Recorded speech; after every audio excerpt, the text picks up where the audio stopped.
l'Église. Merci Seigneur pour ça. C'est toute une joie pour moi d'être ici pour amener la parole ce matin. Ça fait 1 mois depuis Pâques que je n'ai pas prêché. J'ai terminé mes études jeudi, ma session en tout cas. Fait que je me sens libéré.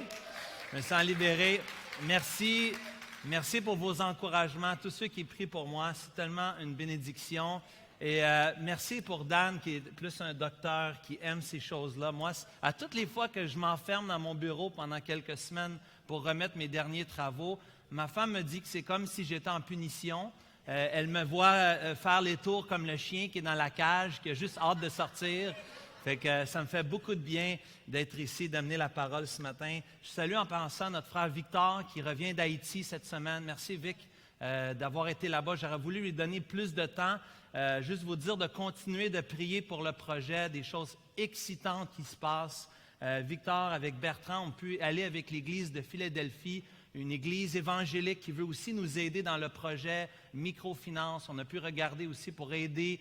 Il y avait certains problèmes techniques. On a pu en régler pas exactement comme on aurait espéré.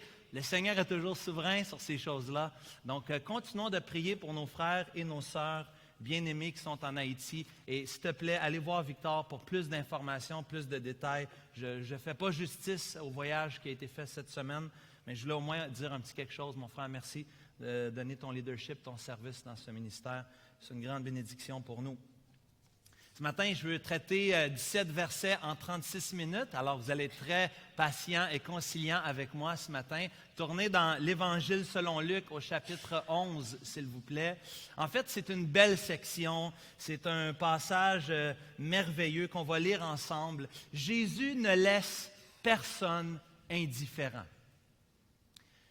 Jésus ne laisse personne indifférent. Les hommes et les femmes pécheresses, comme Dan qui était là et qui entendait la prédication de la parole et qui sentait la conviction du Saint-Esprit dans son cœur, Daniel a été régénéré. C'est ce qu'il a mentionné tantôt. Le Seigneur Jésus laisse personne indifférent. Tu ne peux pas être sur la clôture.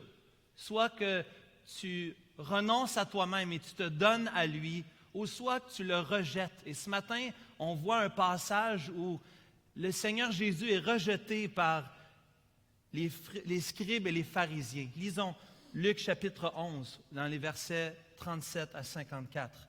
La bonne parole de Dieu pour nous ce matin. Pendant que Jésus parlait, un pharisien le pria de dîner chez lui. Jésus entra et se mit à table. Le pharisien vit avec étonnement qu'il ne s'était pas lavé avant le repas.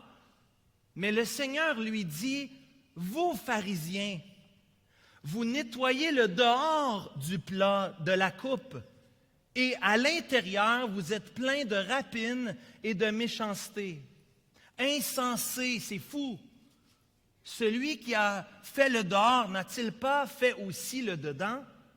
Donnez plutôt en aumône des dons aux pauvres, donnez plutôt en aumône ce qui est en dedans. Et voici, toutes choses seront pures pour vous. Mais malheur à vous, pharisiens, parce que vous payez la dîme de la menthe, de la rue et de toutes les herbes, et que vous négligez la justice et l'amour de Dieu. C'est là ce qu'il fallait pratiquer sans omettre les autres choses. Malheur à vous, pharisiens, parce que vous aimez les premiers sièges dans les synagogues et les salutations dans les places publiques. Malheur à vous parce que vous êtes comme les sépulcres des tombeaux qui ne paraissent pas et sur lesquels on marche sans le savoir. Un des docteurs de la loi prit la parole et dit, « Maître, en parlant de la sorte, c'est aussi nous que tu outrages. » Et Jésus répondit, « Malheur à vous aussi, docteurs de la loi, scribes, parce que vous chargez les hommes de fardeaux difficiles à porter et que vous ne touchez pas vous-même de l'un de vos doigts. Malheur à vous parce que vous bâtissez les tombeaux des prophètes que vos pères ont tués. Vous rendez donc témoignage aux œuvres de vos pères. et vous les approuvez aussi. Car eux, ils ont tué les prophètes, et vous, vous bâtissez leur tombeau. C'est pourquoi la sagesse de Dieu a dit, « Je leur enverrai des prophètes et des apôtres. Ils tueront les uns et persécuteront les autres, afin qu'il soit demandé compte à cette génération du sang de tous les prophètes qui a été répandu depuis la création du monde. Depuis le sang d'Abel jusqu'au sang de Zacharie, tué entre l'autel et le temple. Oui, je vous le dis, il en sera demandé compte à cette génération. Malheur à vous, docteurs de la loi, parce que vous avez enlevé la clé de la science. Vous n'êtes pas entrés vous-même, et vous avez empêché d'autres d'entrer, ceux qui le voulaient. Quand il fut sorti de là, les scribes et les pharisiens commencèrent à le presser violemment et à le faire parler sur beaucoup de choses, lui tendant des pièges pour surprendre quelques paroles sorties de sa bouche. Que l'Éternel bénisse sa parole dans nos cœurs ce matin. Amen. Le Seigneur Jésus est constamment en contact avec toutes sortes de gens. La vie, le ministère du Seigneur Jésus, c'est un ministère extrêmement relationnel. Il est constamment en train de rencontrer petits et grands, hommes et femmes, riches ou pauvres, religieux ou gens de mauvaise vie. Cela ne fait aucune différence pour le Seigneur Jésus. Jésus fait plusieurs rencontres stratégiques lors des repas. Et on en a vu déjà quelques-uns dans l'Évangile selon Luc, et on va en voir d'autres. Jésus rencontre Lévi, Matthieu, qui devient un des disciples dans Luc chapitre 5. Jésus rencontre le pharisien, Simon le pharisien, ainsi que la femme pécheresse dans Luc chapitre 7.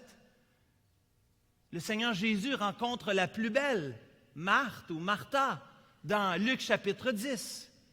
Le Seigneur Jésus rencontre le chef des pharisiens dans Luc chapitre 14. Le Seigneur Jésus prend le repas de la Pâque avec les 12 dans Luc chapitre 22. Et lorsque le Christ est ressuscité, il rencontre les 2 hommes sur le chemin d'Emmaüs dans Luc chapitre 24. Il mange avec eux, il mange aussi avec les disciples à la fin du chapitre 24. Jésus prend beaucoup de repas. Et les repas sont une occasion de prédilection pour avoir un temps agréable, mais aussi pour discuter des vraies choses. Ce matin, j'avais le goût, comme titre, de marquer « Un repas agréable », juste pour faire un peu de sarcasme, pour attirer votre attention. Un repas agréable, Luc chapitre 11, c'est tout le contraire d'un repas agréable. Vous pouvez vous imaginer avec la lecture que je viens de faire, imaginez-vous d'être autour de la table avec le Seigneur Jésus et que le Seigneur Jésus est en train de reprendre les pharisiens et les scribes. Vous pouvez vous imaginer votre réaction, probablement que vous auriez la tête bien baissée en train de regarder votre sandwich, prendre votre bol de soupe. Probablement qu'on serait tous comme ça en train de dire « Jésus, qu'est-ce que tu es en train de faire? » C'est pas agréable, c'est le contraire d'agréable. Le Seigneur Jésus, ici, va direct au but. C'est ce que j'aime du Seigneur Jésus. Le Seigneur Jésus n'ouvre pas la bouche pour rien dire. Quand il dit quelque chose, c'est pour notre bien, c'est pour notre transformation. Et Jésus parle des vraies choses. Il parle des choses du cœur. Encore ce matin, un passage fantastique qui nous rappelle les vérités, les choses du cœur. Et Jésus ne va pas avec le dos de la cuillère. Jésus, avec certaines personnes, il va direct au but et il fonce dans le tas, comme on dirait en bon québécois. Avec d'autres, Jésus emploie plus de délicatesse. Il y a une autre intention. Mais ici, Jésus emploie un discours direct, probablement un des discours les plus difficiles dans tout le Nouveau Testament. Un discours de condamnation. Remarquez les versets 49 à 51. Le Seigneur Jésus prononce un jugement sur les personnes assises autour de la table. Le contraste est frappant.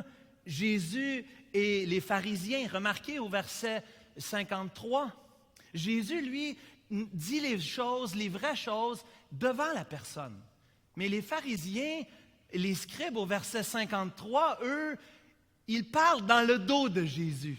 Ils attendent que Jésus et les disciples quittent la pièce pour commencer à parler. On est souvent coupable de ça, n'est-ce pas?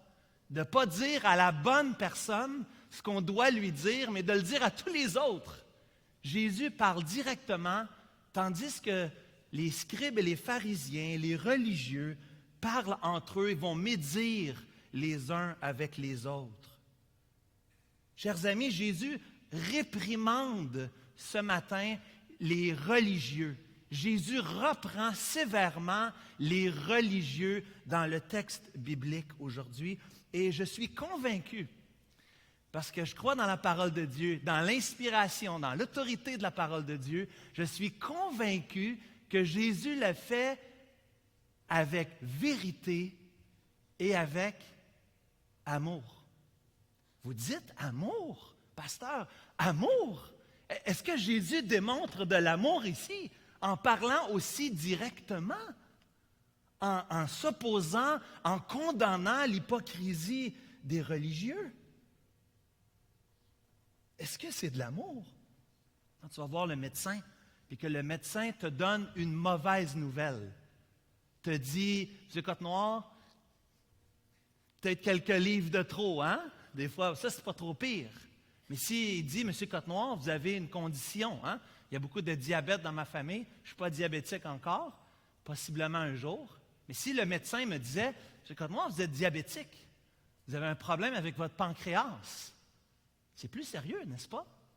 Est-ce que vous voulez que le médecin tourne autour du pot puis ne vous dise pas la vérité que vous voulez entendre? Si vous allez voir des spécialistes pour vos enfants et qu'ils tournent autour du pot puis qu'ils ne vous disent pas ce qu'ils veulent vous dire, mais ils font des compliments, votre enfant, il est beau, il est fin, je l'aime, tu sais. À un moment donné, si tu m'as convoqué dans ton bureau, directrice ou directeur d'école, c'est pas juste pour me dire que mon fils, il est beau comme moi. Ou en fait, mon fils ou mes fils ressemblent beaucoup à leur mère, alors beau comme leur mère. C'est pas pour ça que le directeur, la directrice veut te rencontrer. Le directeur, la directrice veut te rencontrer parce qu'il y a une situation problématique. Puis des fois, on dit, arrête de tourner autour du pot, dis-moi la vérité. Aimer quelqu'un, c'est dire la vérité à quelqu'un. Aimer quelqu'un, c'est lui dire avec amour, mais lui dire la vérité qu'il a besoin d'entendre pour lui. Mais dans ce cas ici, Jésus s'adresse aux leaders spirituels, aux leaders religieux. Il le fait avec amour, non seulement pour les leaders religieux eux-mêmes, les invitant de se repentir, mais Jésus le fait avec amour pour ceux qui les suivent. Pour ceux qui suivent ces leaders religieux, ils ont besoin que les leaders soient repris pour leur bien. C'est pour le bien de ceux qui vont suivre les scribes et les pharisiens. La parole de Dieu est bonne pour eux aussi.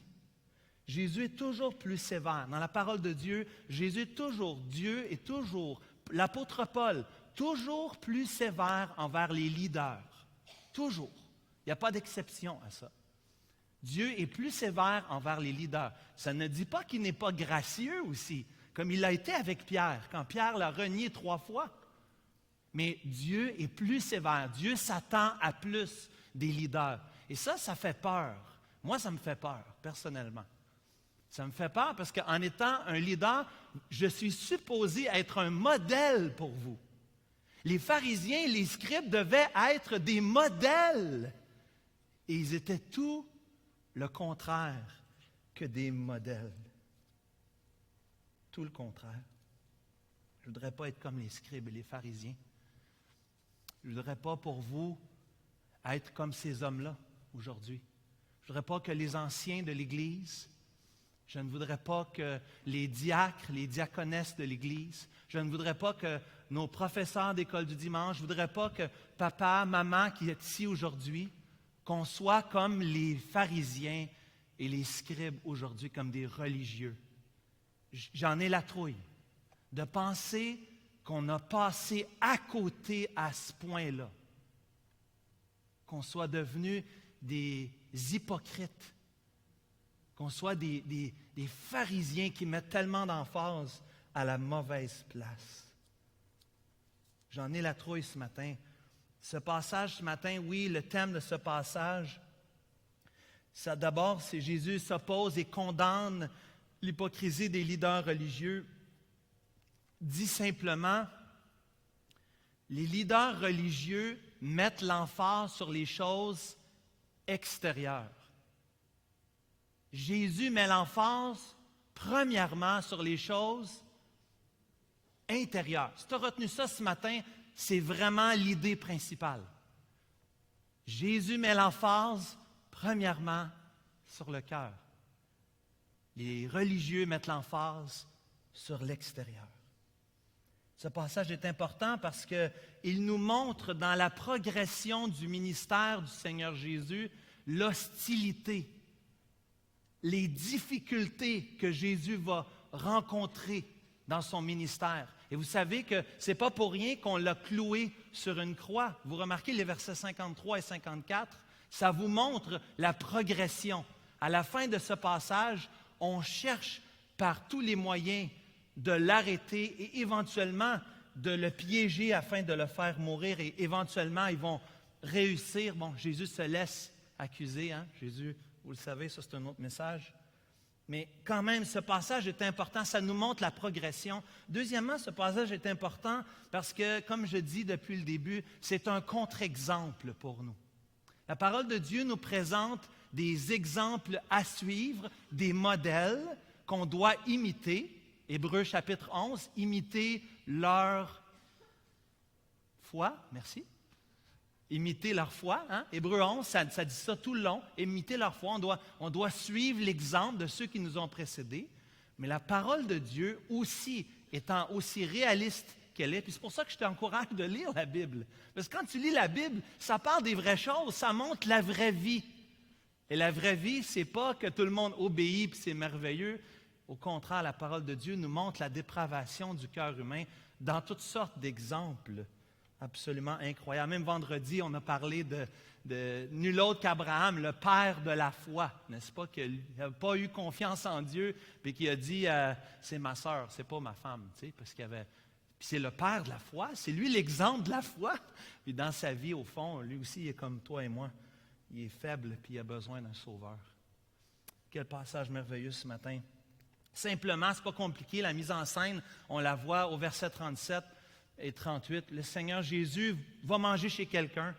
Il mange chez quelqu'un, puis Jésus, intentionnellement, ne fait pas ce que les autres ont fait. Les autres se sont lavés les mains. Il y a des enfants qui sont dans la pièce. J'aimerais vous dire que ce passage, ce n'est pas un passage que vous pouvez utiliser avec votre mère pour dire que tu n'as pas besoin de laver tes mains avant le repas. Ce n'est pas un bon verset pour ça, OK? Même si Jésus dit que Jésus lui-même ne s'est pas lavé les mains, ce n'est pas dans le sens de laver ses mains avant de manger pour se désinfecter. Ce n'est pas dans ce sens-là. Le sens ici, c'est plutôt, Jésus n'a pas fait laver les mains comme la coutume juive dans le but de se purifier de façon rituelle. Jésus n'est pas en train de dire « mange les mains sales ». Jésus est en train de dire « j'embarque pas dans vos affaires religieuses, dans votre patente, dans votre système humain, j'embarque pas là-dedans. J'embarque pas là-dedans du tout ».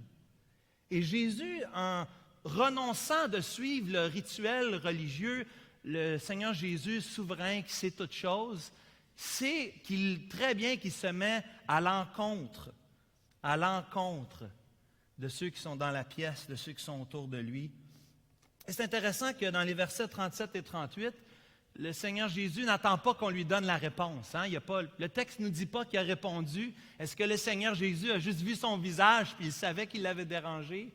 Est-ce que le Seigneur Jésus avait simplement lu dans ses pensées? Jésus est quand même Dieu.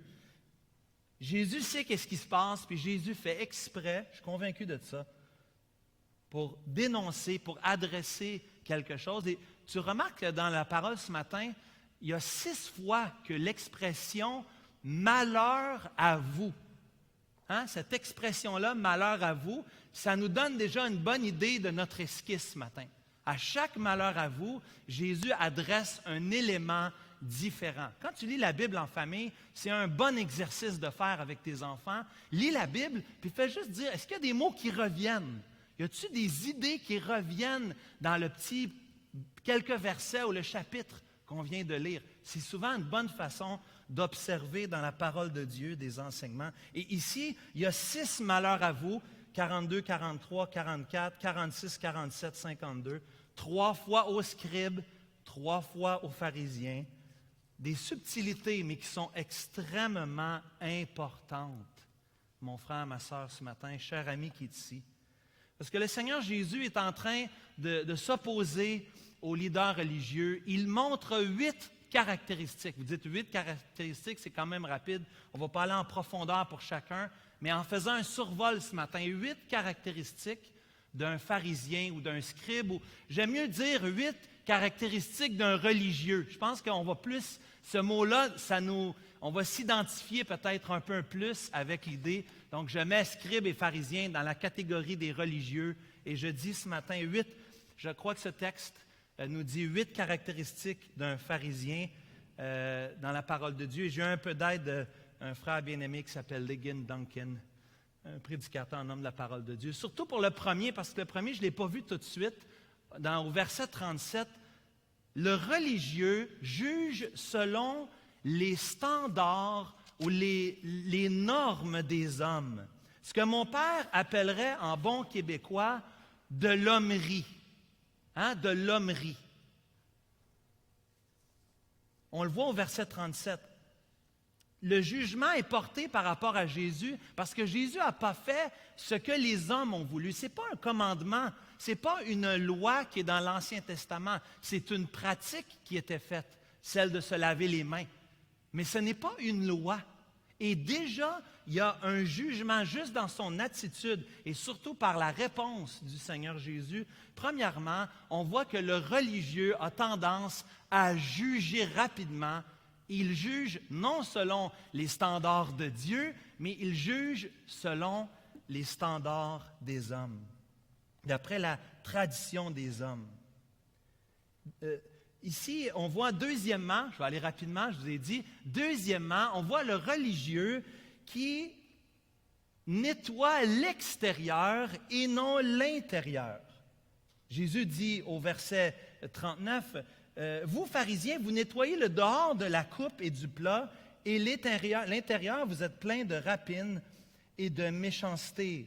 Daniel Bach, ici, il dit que Jésus étend le sujet. Jésus, en prenant une métaphore, que vous voyez, la métaphore du plat, mesdames, messieurs, hein, la vaisselle, on peut juste penser à ce qu'on a mangé pour déjeuner ou ce qu'on va manger tantôt, ça laisse la vaisselle sale, puis il faut laver la vaisselle après, n'est-ce pas? C'est très simple. En prenant cette métaphore-là, Jésus fait exprès pour ouvrir le sujet un petit peu. Jésus ne reste pas seulement dans le nettoyage rituel des mains. Non, Jésus veut aller plutôt ici en parlant de l'hypocrisie. Si au début, Jésus parle de l'hommerie, ici, Jésus parle de l'hypocrisie. L'hypocrisie. Hein? Ce n'est pas seulement une question de se laver les mains, mais toute forme de religiosité rituelle. Parce que dans le fond, c'est quoi la vraie pureté? C'est quoi la vraie piété? Est-ce que c'est les rites extérieurs que d'autres vont voir? L'image du bol est claire, hein? N'est-ce pas? Tu demandes à ton enfant de laver la vaisselle. Nous, on commence à arriver à cet âge-là où on peut leur demander un peu plus, hein, de prendre des responsabilités. Puis là, il lave la vaisselle, puis il la place sur le comptoir avec une serviette pour que ça puisse sécher. Puis il te dit, j'ai tout terminé mon travail. C'est tout propre. Puis là, tu regardes, vu qu'il met les bols à l'envers pour que ça puisse sécher, c'est normal. Fait que tu regardes les bols de l'extérieur, tu dis, hey, pas pire, le jeune, il s'en vient, il fait une bonne job. Puis là, quand tu rouvres le plat de l'intérieur, tu dis, oh, il y a un problème. Il a lavé l'extérieur, mais il a passé un peu vite à l'intérieur. Si tu avais le choix, est-ce que tu préférais que ton bol soit lavé à l'extérieur ou ton bol soit lavé à l'intérieur? Si je te donnais le choix aujourd'hui. À l'intérieur, c'est assez évident, n'est-ce pas? À la limite, si c'est en dessous, je dirais, OK, j'aurais préféré qu'il le nettoie, mais à la limite, ma cuillère ou ma fourchette ne va pas dans ce qui est en dessous. Ma cuillère, ma fourchette va dans ce qui est à l'intérieur. Vous voyez l'image, Jésus est tellement brillant, c'est tellement simple. Qu'est-ce qui est le plus important? C'est quoi qui est important? Oui, Brian, c'est Jésus. Puis Jésus, qu'est-ce qu'il veut? L'important pour Jésus, c'est l'intérieur, le cœur, mon frère, ma soeur. Si ça, vous ne le saisissez pas, si ça, ce n'est pas une réalité ici, si vous pensez qu'on veut mettre l'emphase sur l'extérieur, on a complètement passé à côté. Puis ça me rend tellement triste de penser ça, que c'est ça que vous auriez compris de l'Évangile. Jésus met pas c'est pas qu'il dit que l'extérieur n'est pas important, on va le voir dans un instant, mais ici, il les traite de fous. Il dit, vous êtes insensés, vous êtes des malades. Vous êtes malades de penser que laver l'extérieur, c'est plus important que laver l'intérieur. Vous êtes à côté de la traque, ça fonctionne. Vous êtes fous, c'est de la folie. Jésus ne les insulte pas. Jésus est en train de leur dire, wake up, ça ne marche pas. Ça ne marche pas. Puis un verset clé, les amis, s'il te plaît, mettez un petit étoile à côté du verset 41. La clé du passage, il me semble, est là, au verset 41. Il donne l'exemple des aumônes. Il dit, c'était populaire, donner de l'argent aux pauvres, aider les gens dans le besoin. Ils n'ont pas les services sociaux qu'on a aujourd'hui, peut-être, je ne sais pas, mais donne, pas juste de l'argent, mais donne, il dit au verset 41, donne avec ton cœur. Il faut que ça vienne de là. C'est de là que ça passe. C'est de là la source de la vie, nous dit les Proverbes. C'est le cœur. C'est l'intérieur. Daniel a parlé des affections tantôt. Parce que c'est ça qu'Edward disait, que ce soit des affections renouvelées. Ce n'est pas juste des comportements renouvelés. Seigneur, garde-nous de ça. Ce n'est pas une obéissance symbolique. Hein? Symboliquement, j'obéis. Ouais, c'est bien plus que ça, l'Évangile. L'Église, c'est bien plus que venir... Hey, vous pensez que vous êtes correct parce que vous êtes venu ce matin? Vous êtes correct? C'est ça, la religion? Venir le dimanche matin? Check. J'étais présent à l'école du dimanche. J'étais présent pendant le service. J'ai donné ma dîme. C'est ça? C'est ça, l'Évangile? Oui, c'est ça, mon ami. On veut t'aider à comprendre. Jésus reprend sévèrement ceux qui pensent qu'ils l'ont puis qui sont corrects. Même les pharisiens, c'est frappant. Benoît a prêché les versets 29 à 36 déjà, puis Jésus fait tout un jugement. Mon ami, ne passe pas à côté. Mais ce n'est pas juste les gens du dehors. Là. C'est même ceux qui pensent qu'ils sont en dedans. Même les pharisiens sont dans le champ de patates. Wow! Troisièmement, ce matin, je vais aller rapidement. Troisièmement, le religieux prend ce qui est de secondaire et en fait le principal.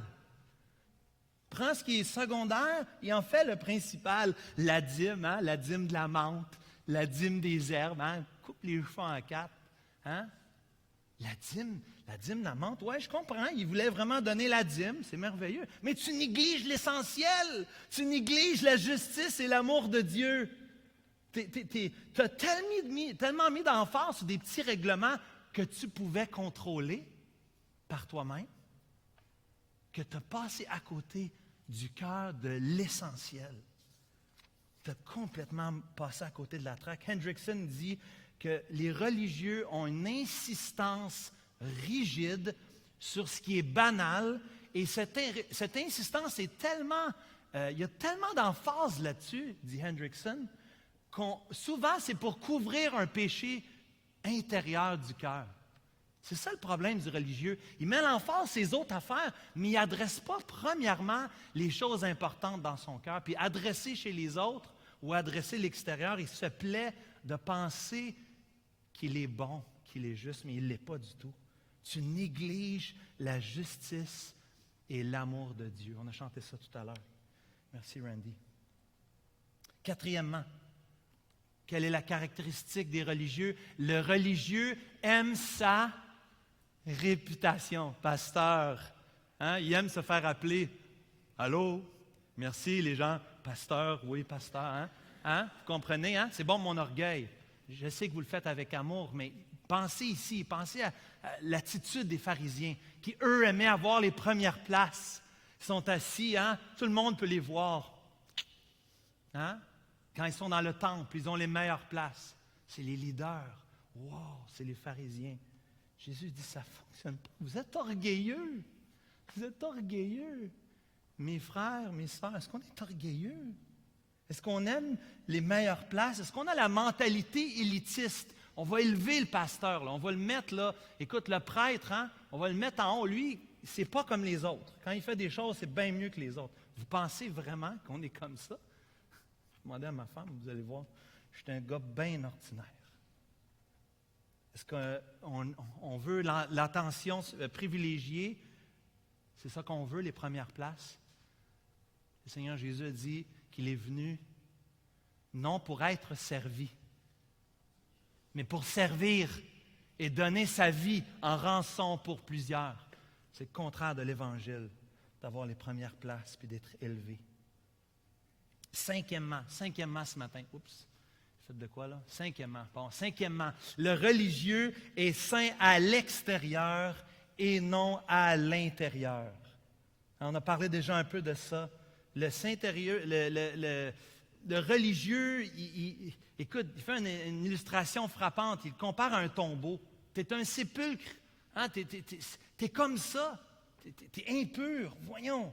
C'est toi qui dois conduire le peuple. Et regarde comment tu es impur. Ça ne fonctionne pas. Regarde l'hérésie même de ce que tu dis, ce que tu crois. Et il y a une petite transition dans ce passage au verset 45. Vous remarquez le verset 45. Il y en a un que je ne sais pas qu'est-ce qu'il a pris, mais il a eu le courage de dire ce qu'il pensait. Il y en a un qui a ouvert la bouche et il a dit, Jésus, là, sais-tu qu'est-ce que tu es en train de faire? Tu nous insultes, nous autres aussi. Hein? Là, lui aussi, son orgueil, c'est assez évident, verset 45. Hein? Son orgueil est là, puis mon ami, là, il a pilé son orteil. Là, ça ne va pas bien. Ça ne va pas bien. Hein? Le docteur de la loi, le scribe. Pas exactement comme un notaire, un avocat, mais il connaissait la loi de l'Ancien Testament. C'est ça le point. Puis il dit, tu nous insultes, tu nous outrages.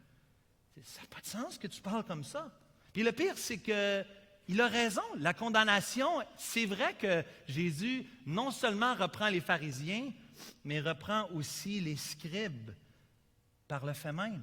Parce qu'il continue. C'est pour ça que j'ai voulu appeler ça le religieux plutôt que juste les pharisiens et les scribes, parce qu'on le voit dans les versets 46 jusqu'à la fin, Jésus s'adresse plutôt aux scribes, et on voit au verset 46 qu'ils mettent des demandes. Le religieux met des demandes ou met des fardeaux sur les gens.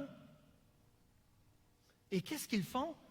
Ils mettent des fardeaux sans les aider et sans le faire eux-mêmes. Remarquez ça dans les versets 46. Surtout dans le verset 46, je dirais. Malheur à vous, docteurs de la loi, parce que vous chargez les hommes de fardeau. Vous n'êtes pas en train de les aider. Vous n'êtes pas en train de les conduire au pied de la croix où le fardeau est doux et léger. Hein? Matthieu 11, versets 28 et 29. Non, ce n'est pas ça que vous faites. Vous continuez d'en mettre de la religion puis du fardeau sur les gens. Et le pire, c'est que vous ne levez même pas le petit doigt. Vous-même, vous ne faites rien. Vous ne le vivez même pas. Quelle hypocrisie. Septièmement, le religieux dit avec sa bouche, hein?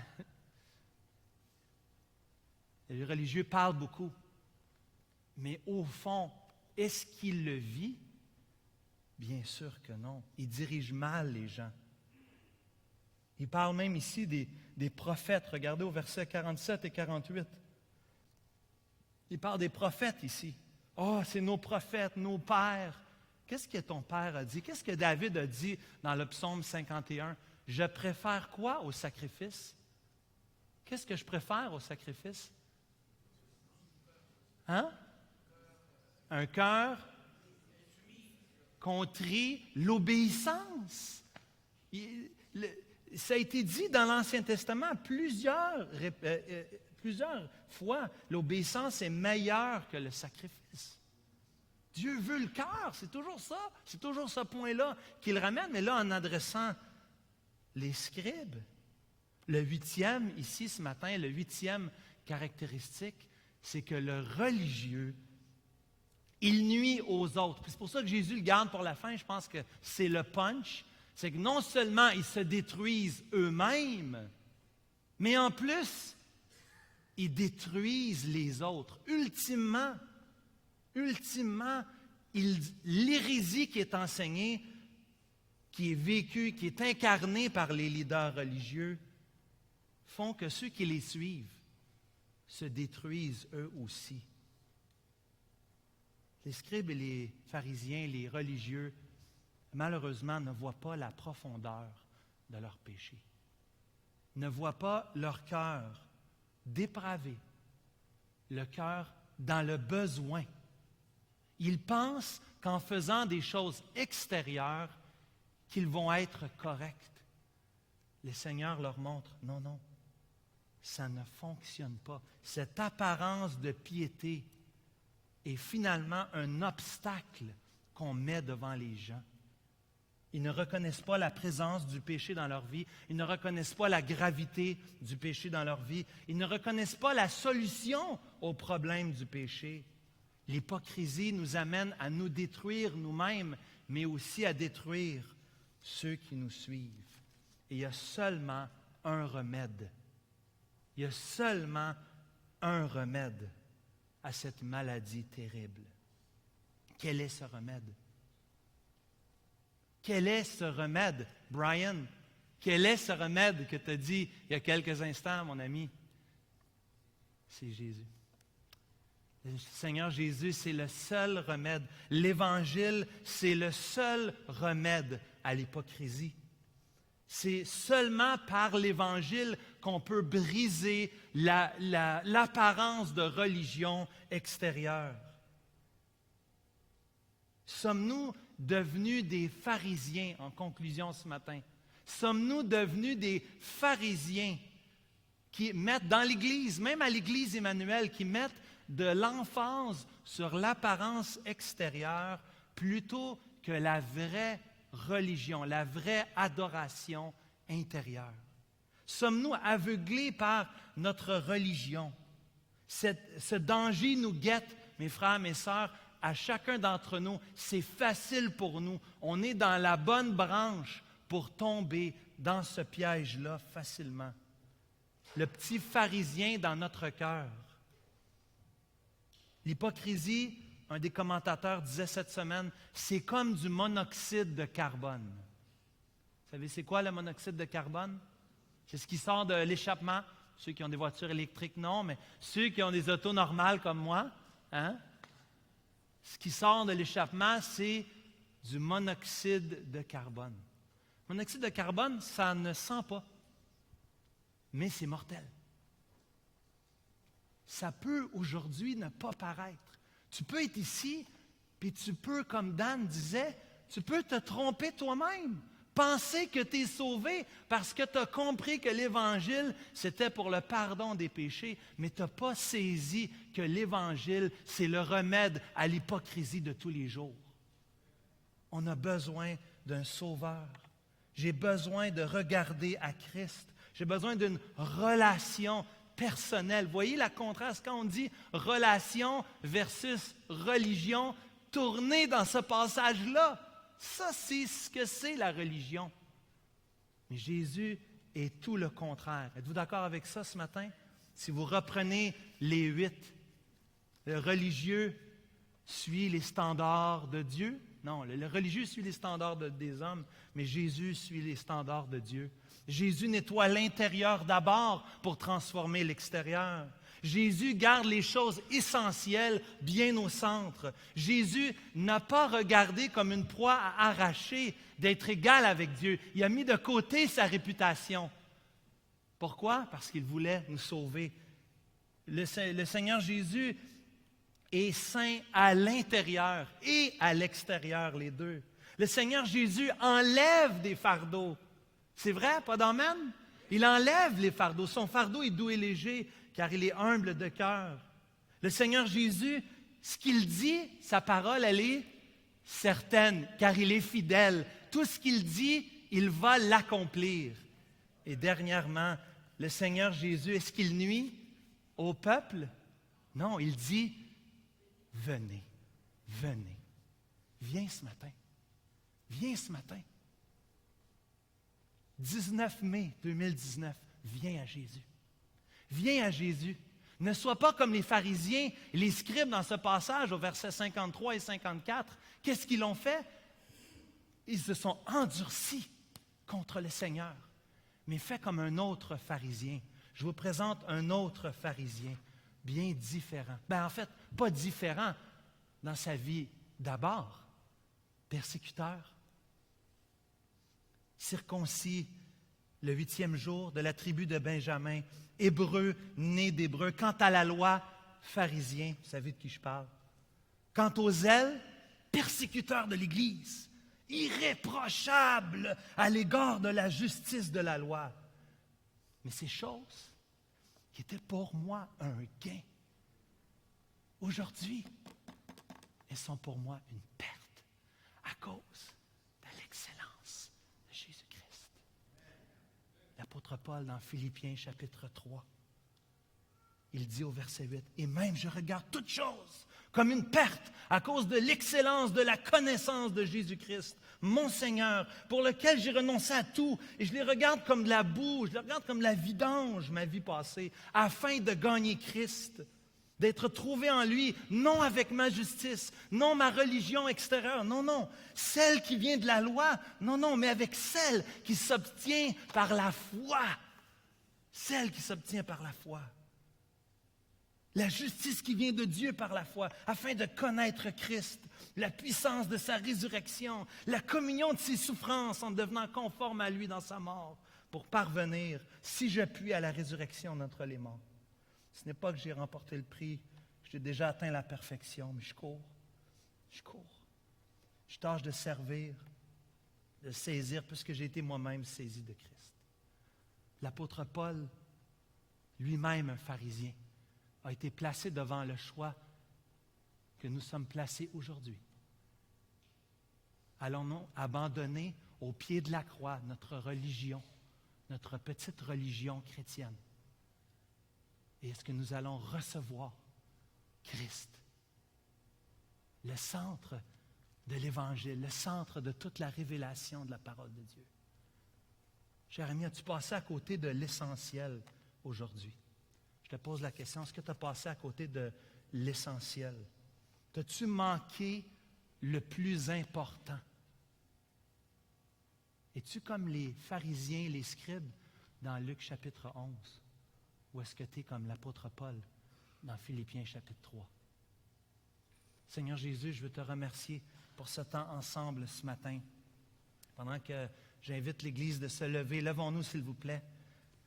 Je te remercie, Seigneur. Je te remercie, tu dis la vérité. Tu révèles nos cœurs, Seigneur. La dernière chose qu'on voudrait comme parents, c'est de faire des petits pharisiens. La dernière chose qu'on voudrait faire dans l'Église, c'est de faire des petits pharisiens, Seigneur. Je te prie, Seigneur. Ma prière, c'est pour ceux qui sont ici aujourd'hui, qui pensent avoir mené une bonne vie et de pouvoir se présenter devant toi avec la beauté de leur obéissance, Seigneur. S'ils n'ont pas Christ, ils ont complètement passé à côté.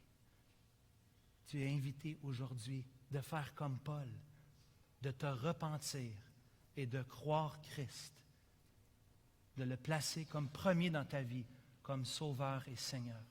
Pour nous, les croyants, Seigneur, je te prie que tu nous aides en vie d'obéissance à d'abord chercher la transformation intérieure. Pardonne-nous, Seigneur. Nous confessons être des religieux. Nous confessons mettre trop d'emphase sur l'apparence extérieure. Nous te demandons, Seigneur, de nous transformer nous-mêmes d'abord, afin que nous puissions voir l'importance, la centralité d'avoir l'Évangile dans notre cœur, la bonne nouvelle, et d'appliquer cette bonne nouvelle dans notre vie de tous les jours.